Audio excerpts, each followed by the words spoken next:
갈라디아서 5장 22절 23절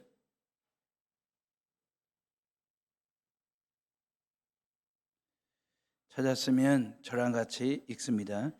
오직 성령의 열매는 사랑과 희락과 화평과 오래 참음과 자비와 양성과 충성과 온유와 절제니 이 같은 것을 금지할 법이 없느니라. 아멘.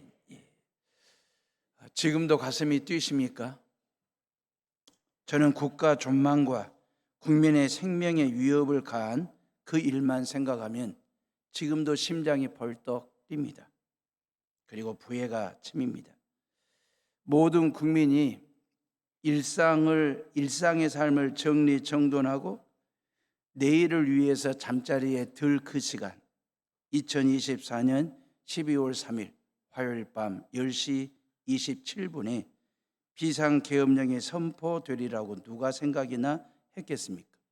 완전무장한 군인들이 헌법기관인 국회를 난입한 그 현장을 생생하게 텔레비전 영상으로 보면서 우리 아이들이 살아갈 대한민국이 이러면 안 되는데, 우리의 자자손손들에게 물려줘야 될 대한민국은 이런 나라가 되면 안 되는데 서글펐습니다. 예배를 드리시는 남자분들은 다 아시잖아요. 총이 얼마나 무서운 무기라고 하는 것을. 군 생활을 통해서 다들 경험들 하셨잖아요. 총알 한 방이 한 사람의 목숨을 앗아갈 수 있는 강력한 힘을 가지고 있는 무서운 무기라고 하는 것을. 그런 총뿌리를 국민을 향하도록 한다. 가슴이 너무 먹먹해가지고 답답해서 뛰었습니다. 또 하나는 가슴이 벅차 뛰었거든요.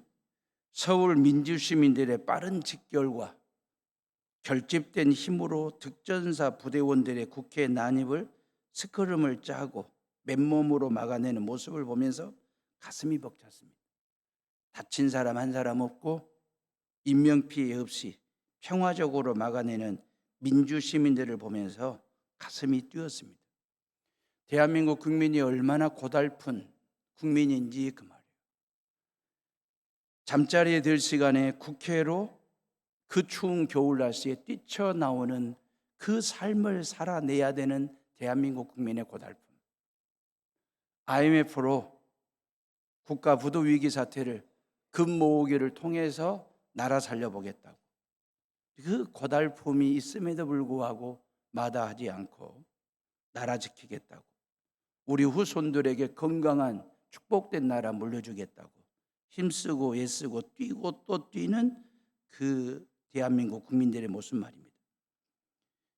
우리 서울 시민들의 노고가 얼마나 컸는지, 그들의 열정이 얼마나 대단했는지, 우리 이 시간 서울 시민들의 노고에 감사하는 마음을 담아 응원의 박수 한번 치겠습니다.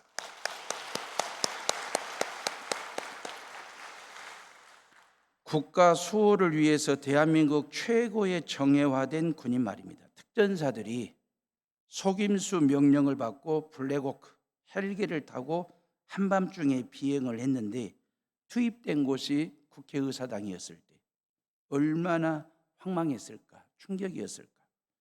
그날 투입된 군인들이 우리가 왜 반란군이 됐나, 극심한 스트레스에 시달리고 있다라고 하는 얘기.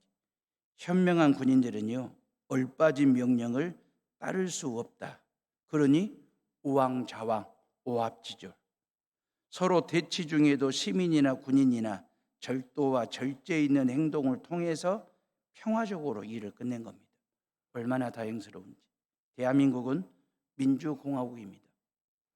대한민국의 주권은 국민에게 있고 모든 권력은 국민으로부터 나온다는 이 헌법 정신에 위배되는 모든 행위에 대해서는 맞서 싸워야 합니다. 이게 나라 사랑이에요. 이게 성경의 가르침이에요. 크리스찬은 위헌적이고도 불법적인 권력과 권력자로부터 국가와 국민을 지키고 보호하는 일에 교회는 앞장을 서야 돼요. 국가 사랑은 하나님 사랑 못지않게 아주 중요한 정신이고 신앙입니다. 사랑은 그 대상이 사람이든 국가이든 원수이든 그 말이에요. 가슴을 뛰게 하거든요. 벅찬 사랑은 가슴을 벅차게 합니다. 오늘은 대림절 두 번째 주일을 맞이했잖아요.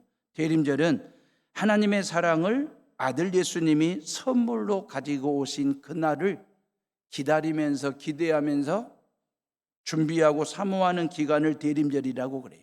성탄절은 하나님이 인류에게 주신 최고의 선물이고 사랑이거든요. 하나님은 당신 아들 예수를 마구간 말 구유에 넣으시고 담아서 인류를 향하여 받아라. 내가 너희에게 주는 선물이다. 최고의 사랑 말입니다. 그날이 점점 가까이 다가오고 있지 않습니까? 성탄절 말입니다. 이 성탄절이 대한민국 국민의 상처난 마음이 성탄의 기쁨과 사랑으로 치유될 수 있기를, 그래서 성탄의 평화가 이 땅의 일상의 평온함으로 이어지기를 성탄하신 예수님의 이름으로 축복합니다. 성탄의 선물로 마음들이 따뜻해지기를 기도합니다. 사랑하는 해오름의 식구들이 성령의 9가지 열매 중 첫 번째 열매는 사랑입니다. 사랑만큼 좋은 게 있을까요? 아마 없을 겁니다.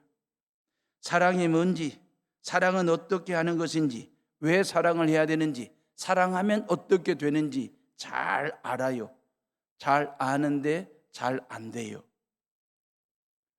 그런데 잘 안 된다는 것도 잘 아는데 실은 사랑이 쉬운 듯 하면서도 어렵고 어려운 듯 하면서도 쉽고 할 것 같은데 안 되고 하려고 하면 되고 참 묘한 데가 있는 게 사랑이거든요. 성경 자체가 우리를 향한 하나님의 사랑 고백서입니다. 이거 러브레터 편지이거든요. 하나님 사랑을 가장 잘 표현한 성경 구절이 요한복음 3장 16절. 하나님이 세상을 이처럼 사랑하사 독생자를 주셨으니 이는 그를 믿는 자마다 멸망치 않고 영생을 얻게 하려 하심이니라. 그러니까 죄악된 세상을 사랑하셔서 죄악된 세상을 구원하시려고 독생자 예수 그리스도를 인간의 몸을 입혀 이 땅에 보내주신 것, 이것은 하나님 당신 자신을 주는 것보다 더 큰 사랑이에요. 아들 예수를 이 땅에 보내주시는 것보다도 보내주신 것이 하나님 아버지 당신이 오는 것보다 더 큰 사랑이거든요. 왜냐하면 아들 예수를 이 땅에 보내실 때 보내신 것은 이 땅에 가서 살아라 이럴 목적으로 보낸 게 아니라 이 땅 가서 너 죽어야 돼, 죽이려고 보내시는 일이었거든요. 십자가에 못 박혀 대속 제물이 되라는 것. 예수야, 네 피만이 모든 인류의 죄를 속량할 수 있다. 네가 십자가에 못 박혀 죽어야만이 인류를 죄 가운데서 구원할 수 있는 유일한 방법이다. 그러니 너는 세상에 내려가 세상으로 가서 세상을 위하여 너는 죽어야 된다. 이게 하나님 아버지의 방법이었어요. 모든 부모들은 그런 거잖아요. 자식을 향한 부모님의 사랑, 그 부모님을 향한 자식 사랑은 진짜 끝없는 사랑이고 아낌없는 사랑이긴 하지만 모든 부모님들은 그런 생각하잖아요. 죽음의 사지로 모는 부모가 어디가 있어요, 아버지가. 만약에 죽음의 사지가 있다면 아들 못 가게 하고 내가 부모가 아버지가 가고 싶은 게 부모님의 사랑이지 않습니까? 많은 부모들이 중한 병을 앓고 있는 자식을 둔 부모들이 대체적으로 뭐라고 얘기하냐면 차라리 내가 대신 병들 수만 있으면 아플 수만 있으면 저 자식 살리고 싶다고. 그게 부모의 마음이에요. 자식이 죽을 병 걸렸어도 설령 죽을 병 걸렸다 할지라도 내가 대신 그 병을 알 수만 있다고 한다면 내가 그 병 알이를 하고 그 자식 좀 건강하게 살았으면 좋겠다고. 이게 부모 심정이잖아요. 목회하면서 제일 힘들고 어려울 때가, 곤란할 때가 언제냐면 젊은 자식을 먼저 세상 먼저 보내는 부모님들이 있어요. 자식이 먼저 죽어. 그 자식의 죽음 앞에서 오열하시는 분들이 있어요. 그러면서 뭐라고 얘기하냐면 차라리 내가 죽고 네가 살 수만 있으면, 내가 너를 대신하여 죽을 수만 있다면 대신 죽고 싶다. 그러면서 거의 실신에 가까운 그 오열을 하는 그 부모님들을 모시고 장례를 치르는데 보통 쉬운 일이 아닙니다. 대신 죽을 수만 있다면, 내가 대신 죽고 네가 살았으면, 죽음과도 바꿀 수 있는 게 부모 사랑입니다. 그런 사랑을 평생 하면서 부모는 살아. 이게 자식을 위한 아낌없이 주는 부모님의 사랑이거든요. 하나님 아버지께는 아들 하나가 있었습니다. 두 아들 형제를 키우신 분도 아니에요. 딱 하나밖에 없는 아들, 그 이름이 누구냐? 예수입니다. 독생자 예수를 유대 땅에 보내실 때에 호화로운 궁궐에서 태어나게 하거나 귀족의 집에서 귀족의 아들로 태어나게 하신 게 아니고 허름한 마국간에 태어나게 하셨어요. 유치원도 보내고 초중고등학교도 졸업 태우고 명문대학교도 좀 보내고 그럴 생각으로 보내신 게 아니에요.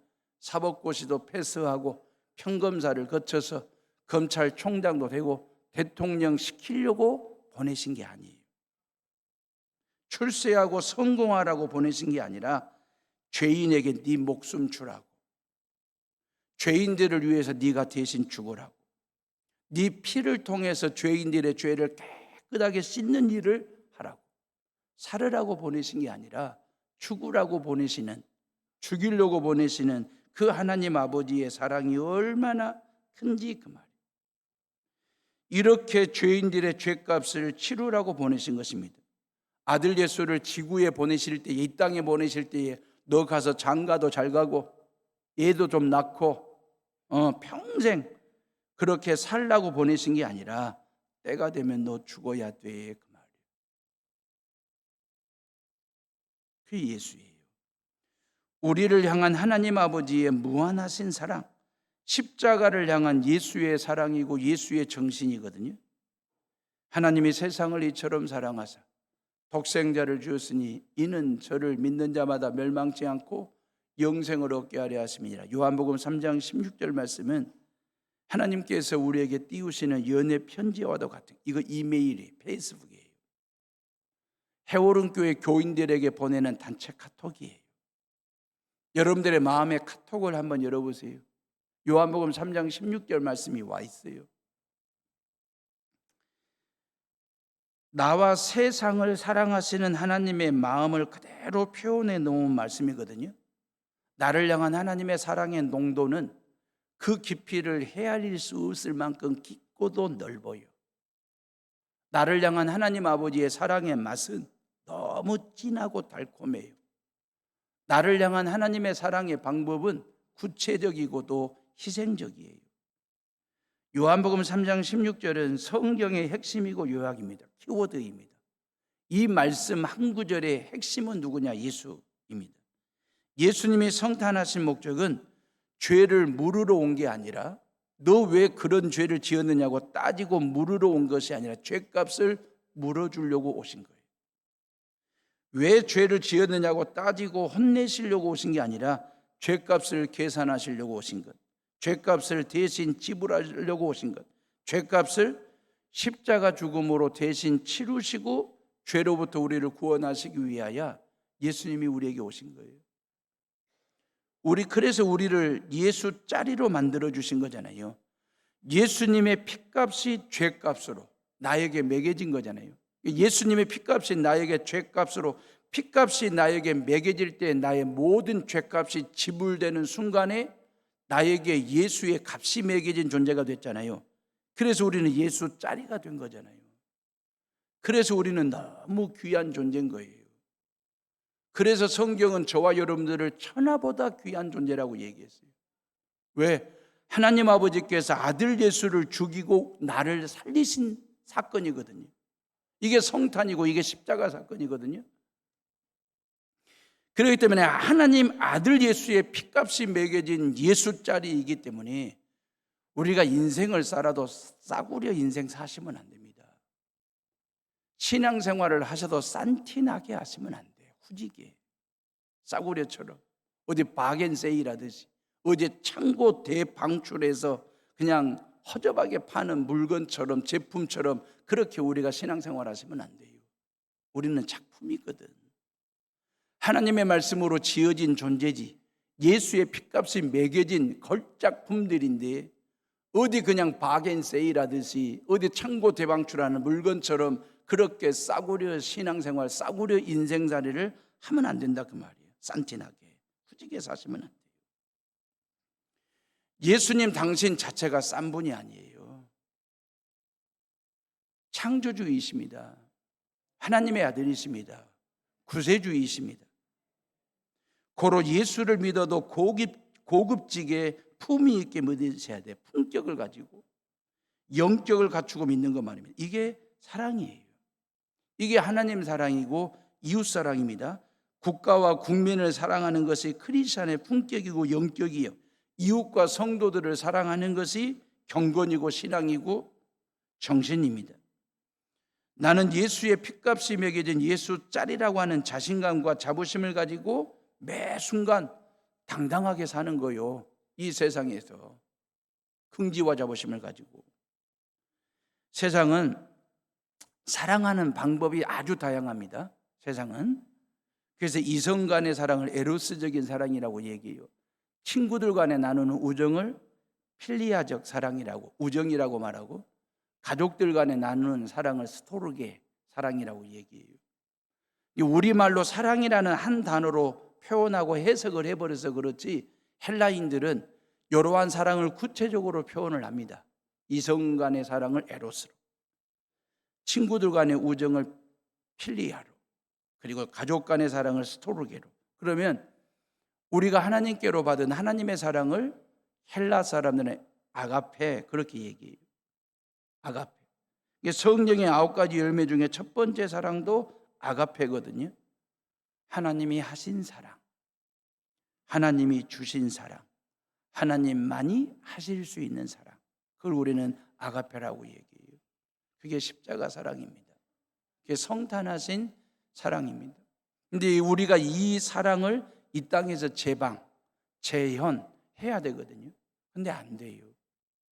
우리는 하나님만큼 하나님처럼 그 사랑을 할 수가 없어요. 그래서 성령의 도우심을 받아야 됩니다.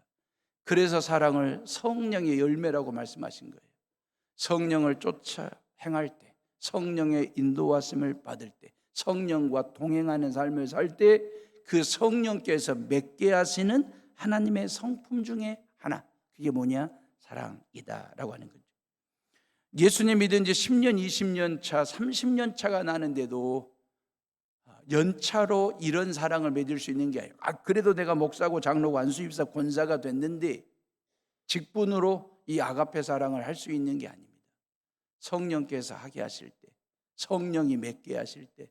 그렇기 때문에 우리는 그 성령을 쫓고 그 성령을 따라 신앙생활을 하게 될 때 그 말입니다. 이런 아가페 사랑을 우리가 이 땅에서 재현할 수 있다라고 하는 거죠. 성령을 밑거름으로 삼으세요. 여러분들의 삶의 밑변에 성령을 이렇게 겹겹이 그 말이에요. 걸음 깔듯이 동사 지을 때 성령을 밑거름으로 삼고 성령을 자양분으로 삼으세요.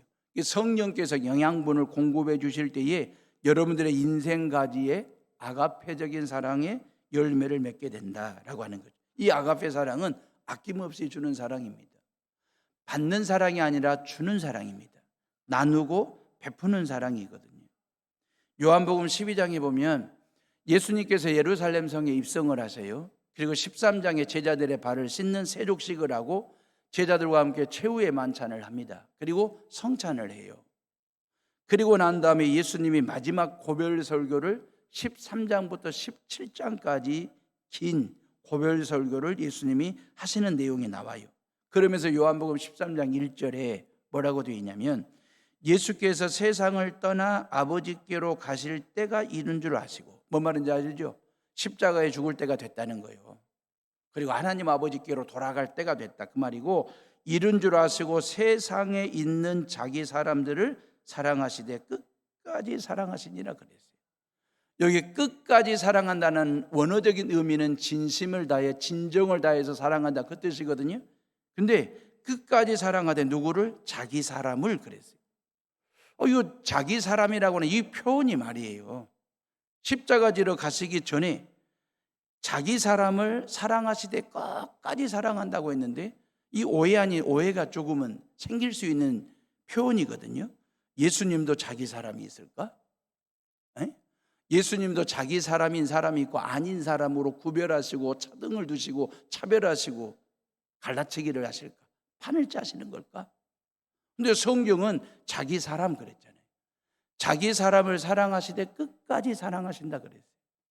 자, 오해를 풀어드릴게요. 예수님의 사랑은 모든 사람을 향한 사랑입니다. 성탄 사랑, 모든 사람을 위해서 이 땅에 아기 예수가 메시아로 오신 사랑이잖아요. 십자가 사랑. 예수님이 십자가를 질 때부터 사람을 구별짓고 차등 두고 차별하시고 선별하시고 그런 게 아니에요. 예수님의 십자가 지심은 모든 사람들의 죄를 속량하시기 위해서, 모든 사람들로 하여금 죄 사함 받고 구원받을 수 있는 길을 내시려고 십자가에 죽으신 것이거든요. 이건 모든 사람을 위한 십자가 사랑이고 성탄 사랑입니다. 근데 왜 자기 사람을 사랑하시되 끝까지 사랑한다고 할 때 그 자기 사람이 누구냐 그 말이에요. 자, 예수님이 모든 사람을 위해서 성탄하시고 십자가를 졌는데 모든 사람이 그 성탄하신 예수를 믿고 있냐 그 말이에요. 그 십자가에 죽으시고 부활하신 그 예수님을 모든 사람이 다 믿고 있냐 그 말이에요. 실질적으로 지금도 예배를 드리고 있는 사람들보다 예배 안 드리는 사람이 세상에 수두룩한데, 그래서 예수님은 당신을 믿는 사람을 자기 사람이라고 표현하신 거예요. 예수 믿고 구원받은 당신 백성을 사랑하시되 어떻게? 끝까지 그 말이에요. 사랑하시겠다라고 죽기까지, 죽으면서까지 사랑하시겠다라고 말씀하시고 그렇게 표현하신 것이거든요. 성령을 통해서 말입니다. 많은 사람들이 사랑을 하기는 하는데 하다가 그만둡니다. 하다가 중도에 포기를 합니다. 사랑한다고 하는데 끝까지 하지 못해 싸우기도 하고 헤어지기도 하고 등지기도 하고. 그런데 예수님의 사랑은 끝까지 하시는 사랑이에요. 그래서 가슴 벅차고 십자가를 바라볼 때마다 가슴이 뛰어요. 이것은 단순한 시간만 이야기하는 게 아니라 내가 사랑하고 싶은 사람은 사랑하고 사랑하기 싫은 사람은 미워하는 것이 아니라 사랑하고 싶지 않은 사람까지도 또 별로 사랑하고 싶지 않을 때에도 사랑하는 것이 끝까지 사랑입니다. 예수님의 제자들을 보실 때 그들이 예뻐서 끝까지 사랑하셨을까? 우리 한번 냉철하게 생각해 보세요. 제자들에게 예쁜 구석이 있었습니까? 제자들에게, 저와 여러분들에게 예쁜 구석이 있어서 우리를 사랑하시되 끝까지 사랑하시냐 그 말이에요. 죽기까지, 죽으면서까지. 조건은 딱 하나, 자기 사람. 저와 여러분들이 예수 믿고 하나님의 백성이라는 것 때문에 예뻐서가 아니라, 마음에 쏙 들어서가 아니라, 우리가 하나님 앞에서 뭔가를 잘해서가 아니라, 너는 내 백성 그 말이에요. 아들 예수의 핏값으로 매겨 예수 짜리가 된 저와 여러분들, 그래서 자기 사람을 사랑하시되 끝까지 사랑하신다라고 약속하셨습니다. 인간은 이런 사랑을 못합니다. 부부간에도 안 돼요. 부모와 자식 간에도 안 돼요. 그래서 성령의 도우심이 필요하거든요. 성령의 인도를 받아야 하고 성령을 쫓아야 합니다. 그래서 사랑은 성령의 열매가 되는 거예요. 예수님과 동시대에 살던 사람들입니다. 예수님에게 뽑혀가지고 12 제자가 된 사람들입니다. 예수님과 함께 3년 6개월 동안 동고동락을 했던 사람들입니다. 그런 12 제자들도 예수님을 끝까지 사랑하지 못하고 배신하고 부인하고 다 도망을 쳤습니다. 그런데 그런 제자들을 예수님은 끝까지 사랑하셨습니다. 가룟 유다는 어느 순간에 하나님의 나라와 자기가 꿈꾸는 왕국이 다르다라고 하는 사실을 안 거예요. 예수님께서 연거푸 3번에 걸쳐서 내가 예루살렘에 가면 고난을 당하고 십자가에 죽는다, 요 얘기를 3번씩이나 하는 거예요. 가룟 유다가 생각한 예수는 예루살렘에 들어갔으면 왕 되시고 대통령이 되어가지고 로마 제국의 체제를 무너뜨리는 혁명가가 돼야 된다. 독립운동가가 되어야 된다. 이러한 투사적 기질을 가진 예수, 그런 예수여야만 된다라고 믿고 그게 자기가 꿈꾸는 왕국이었거든요. 그런데 예수님은 십자가 죽음을 통해서 하나님의 나라를 이 땅에 세우겠다는 거예요. 그러니까 가룟 유다가 생각하는 자기 왕국과 예수님의 나라가 전혀 다르다라고 하는 사실을 알고 예수를 팔아야 되겠다. 예수님께서 스스로 자신을 십자가 죽음에 넘겨주고 아버지께로 돌아갈 생각을 하시잖아요. 요한복음에 보면 예수님께서 내 목숨을 십자가에 내놓고 나는 아버지께로 가야 되겠다라고 생각할 때 가룟 유다는 뭔 생각? 예수를 팔 생각을 했다 그 말이에요. 요한복음은 이걸 동급으로 처리합니다. 똑같은 단어로 해석을 해놨어요. 똑같은 단어로 예수님이 당신 목숨을 죽음의 자리에 내놓는 일과 가룟 유다가 예수를 팔아 죽음의 자리로 모는 요 일을 똑같은 동일한 언어로 해석을 해놨거든요. 가룟 유다는 분명히 하나님을 사랑한 사람입니다. 그러나 자기가 꿈꾸며 원하는 왕국을 세우기 위해서 자기 방식으로 예수님을 사랑한 거죠. 가룟 유다는 자신을 사랑하신 예수님을 사랑하지 않았습니다.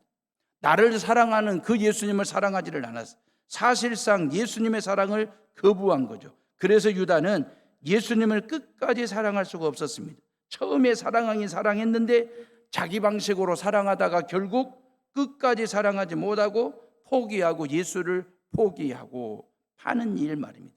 유다는 자신의 계획과 기대에 맞을 때에만 예수님을 사랑하려고 했어요. 지극히 자기중심적이고도 이해타산적인 사랑이죠. 자기 기대에 맞지 않으니까 과감하게 예수를 버리는 겁니다. 내가 더 많은 것을 얻었다는 보장이 있을 때에만, 계산이 맞아 떨어질 때만 그 예수의 제자로 머물겠다, 예수를 따르겠다라고 하는 치밀한 계산. 근데 아무래도 예수 따라 예루살렘까지 올라가면 내 계산과 다른 계산이 생긴 거예요. 예수님을 통해서 내가 더 이상 얻을 게 없고 더 이상 누릴 게 없고 더 이상 받을 게 없어. 누릴 게 없어. 계산에 마이너스가 난 거예요. 자기가 원하는 왕국을 세우는 왕 되겠다는 게 아니라 십자가 죽음을 통해서 하나님의 나라를 세우겠다라고 이 계산에 오바 말입니다. 리스크가 난 거예요. 가룟 유다에게 예수는 사실상 자기 욕망을 이루어 줄 우상 같은 존재였지 신앙의 대상이 아니었습니다. 욕망의 대상으로. 가룟 유다는 예수님을 사랑했지만 끝까지 사랑하지 않은 대표적인 사람이 됐습니다. 그런데 우리도 신앙생활을 가룟 유다처럼 할 수 있어요. 내가 꿈꾸는 인생이 있잖아요. 내가 꿈꾸는 가정이 있잖아요. 내가 꿈꾸는 사회, 내가 꿈꾸는 사업이 있지 않습니까? 내가 꿈꾸는 사회를 위해서 예수님을 내 방식대로, 내 입맛대로 사랑한다면 가룟 유다와 다를 바가 없잖아요. 심지어 신앙생활도 내 방식대로 내가 원하는 대로 예수를 이용하려고 한다면 가룟 유다와 다를 바가 하나도 없습니다. 분명히 유다도 예수님을 사랑했을 겁니다. 그러나 예수님을 향한 유다의 사랑은 끝까지 사랑하는 사랑이 아니라 그냥 거기까지. 유다의 제자 생활은 거기까지. 거기까지가 어디입니까? 내가 계산해 볼 때 나에게 도움되고 나에게 이익이 된다고 생각하는 거기까지. 이걸 못 넘어간 거죠. 근데 예수는 십자가에 죽는다고 하니까. 그래서 거기까지 예수 따르고 예수 제자로 살다가 예수를 판 거예요. 저와 여러분들에게는 거기까지가 없습니까? 여러분들이 정해놓으신 마지노선. 나 해오른교회 다니는데, 나 예수 믿는데, 내가 원하는 방식, 내가 원하는 입맛대로 예수를 만들어서 믿고 싶은 거기까지의 마지노선 말입니다. 그러면 우리가 성탄하실 예수 그리스도를 가룟 유다처럼 맞이하는 거예요. 예수님의 사랑이 자신을 죽여서 남을 살리는 사랑이라면 가룟 유다의 사랑은 내가 살기 위해서 너를 죽여야만 되는, 이게 가룟 유다의 사랑. 대통령이 그러고 있어요. 내가 살고 싶어. 그래서 너희들은 이거거든요.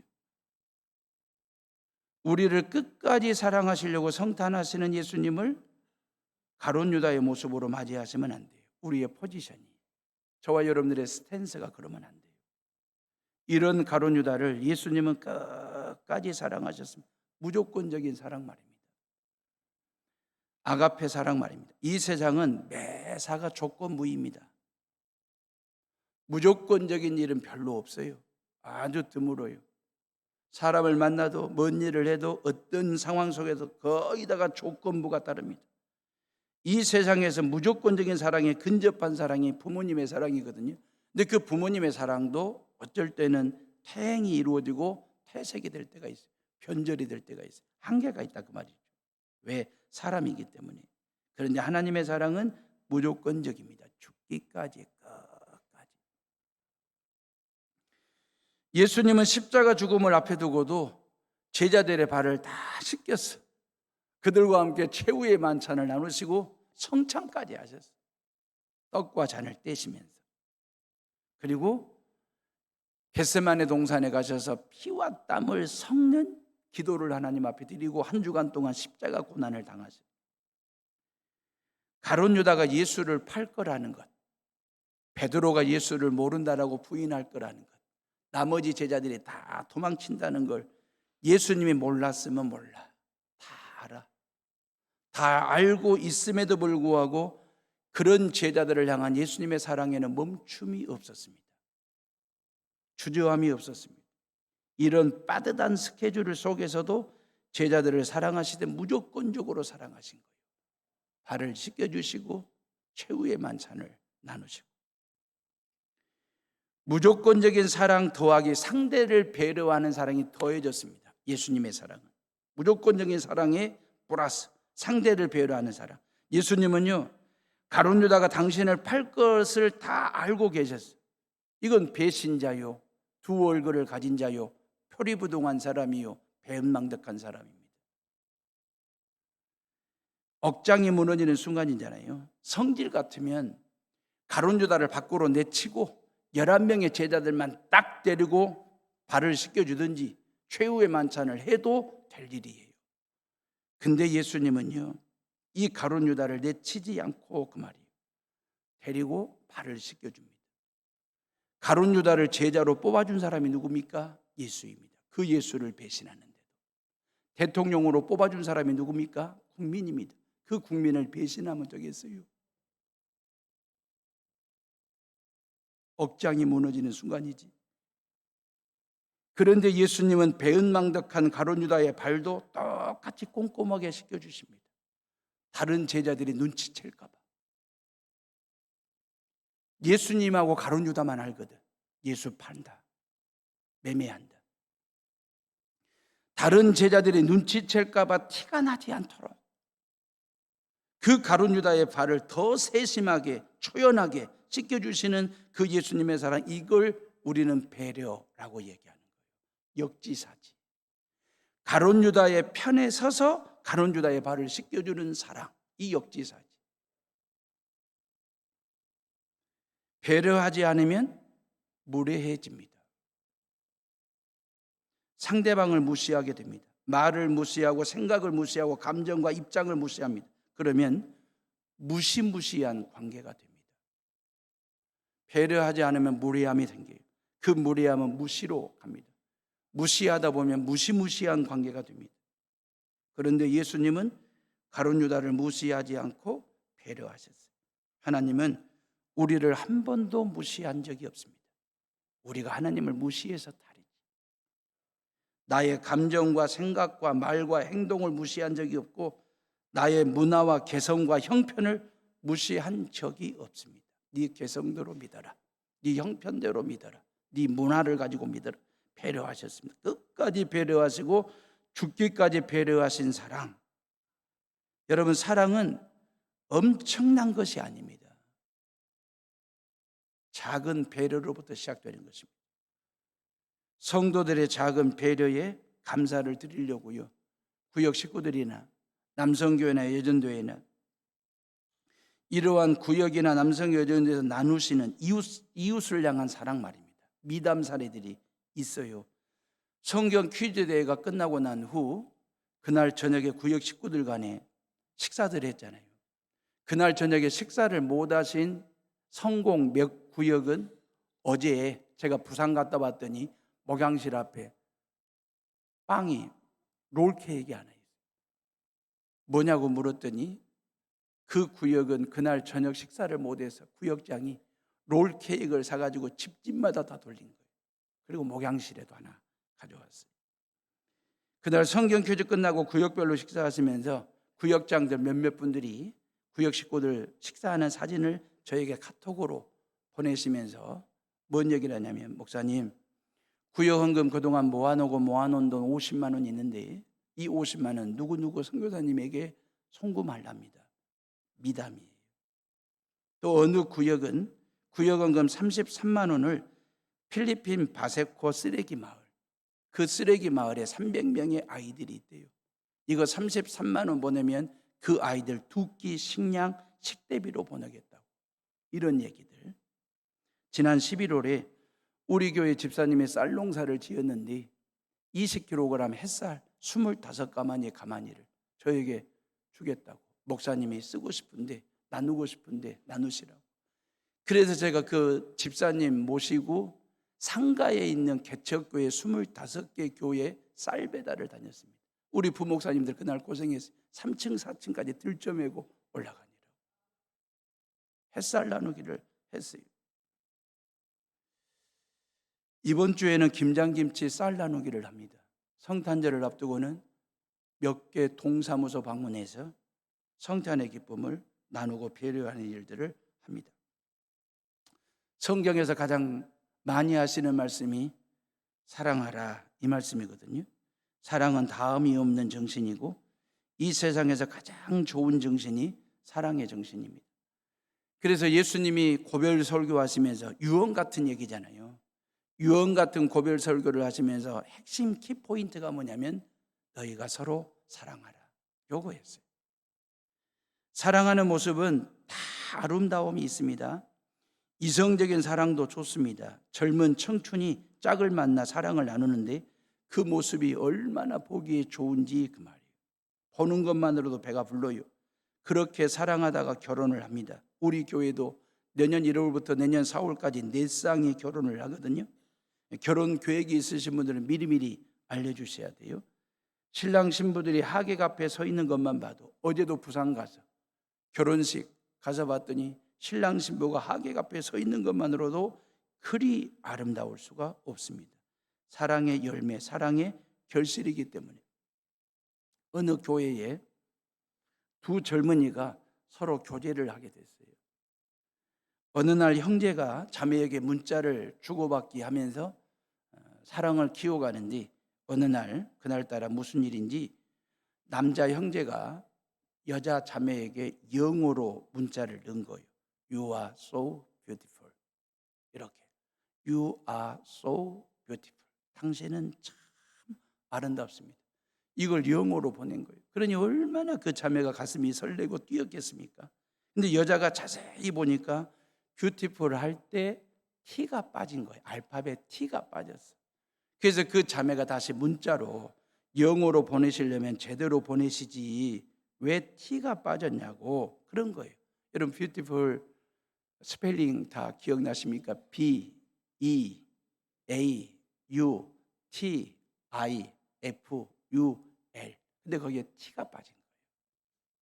남자가 뭐라고 답을 줬냐면 당신은 티 없이 아름답기 때문에. 이런 말은 받아 적어야 돼. 얼른 적으세요. 남자가 뭐라고 답을 줬냐면 당신은 티 없이 아름답기 때문에 그랬어요. 그게 사랑이에요. 오늘 점심들 드시고 남편들에게 당신은 티 없이 듬직해, 문자 하나 넣어드려 보세요. 이 연말 연초에 얼마나 고달프신 분들인데, 남편들 바깥일 아니라고.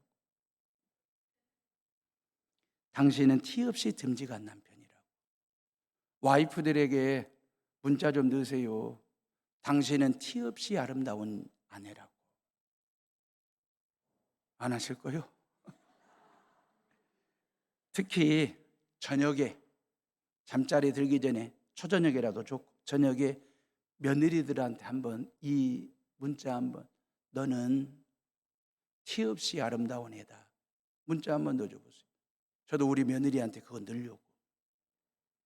얼마나 힘이 나겠습니까? 하나님의 사랑에는 티가 없거든요. 근데 저와 여러분들은 티가 많아.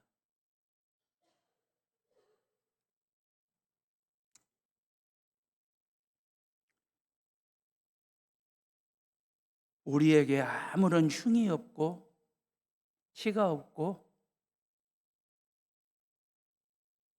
털어서 먼지 안 나서 하나님께서 우리를 그렇게 죽기까지, 죽으면서까지 끝까지 사랑하셨을까? 우리에게는 흉도 티도 흠도 많은 사람들인데, 근데 우리에게는 변함없이 하나님의 사랑이 흘러 들어오고 있거든요. 나는 변함없이 하나님의 사랑에 푹 쩔어 살고 있거든요. 이유는 뭐냐? 나를 향한 하나님의 사랑이 티가 없어요. 그래서 그 하나님의 사랑을 우리에게 마음껏 부어주시는 거예요. 성탄, 그건 티 없이 우리를 사랑하시는 하나님 아버지의 사랑이에요. 십자가 사랑, 그건 티 없으신 그 예수 그리스도께서 흉 많고 허물 많고 흠 많고 티 많고 먼지 많은 저와 여러분들을 변함없이 사랑하시기 위해서 주신 십자가 사랑이에요. 그 사랑 가지고 이 대한민국의 상처난 국민들의 마음을 얼싸 안아 줘야 되지 않겠습니까? 이 사랑으로 이 대한민국을 덮어서 따뜻한 대한민국 만들어내야 되지 않겠냐, 그 말이에요. 그게 저와 여러분들에게 주어진 사명이고 소명이다라고 생각하시고, 티 없는 하나님의 사랑 가지고 세상으로 나아가는 저와 여러분들 되시기를 주님의 이름으로 축원합니다. 우리 이 시간 다 같이 조용히 묵상하며 기도하고 원로 목사님 축도로 예배를 마치겠습니다.